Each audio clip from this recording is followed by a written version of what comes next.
Hello everyone, আজকে দিদা পিঠে বানাবে, তবে ঢেঁকিতে কুটবে না, মিক্সচারে করবে।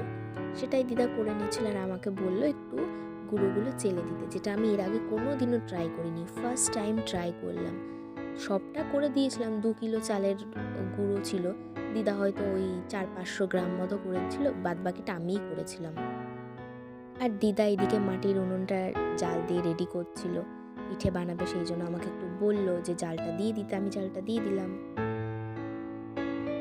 পিঠে দিয়ে মাংস দিয়ে খাবো বলে দিদা কিন্তু আগে মাংসটাও রান্না করে নিয়েছিল, তারপর তো দিদা পিঠেটা রান্না করে নিল।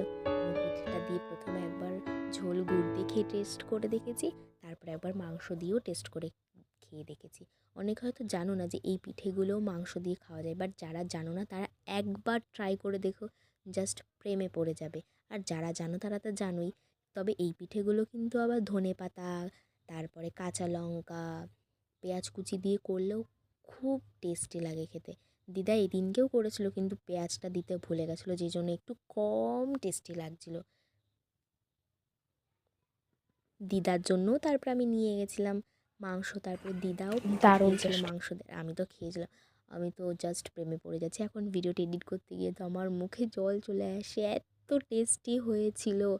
আমি যদি আবার পেতাম ওই টাইমটা, যদি আমি আবার ফিরে যেতে পারতাম, তাহলে আবার পেট ভরে আমি পিঠেগুলো খেয়ে আসতে পারতাম। কী যে দুর্দান্ত হয়েছিল কি বলবো, আমার এখনও দেখে প্রচণ্ড লোভ লাগছে। এই যে সেই পিঠেটা। বাই।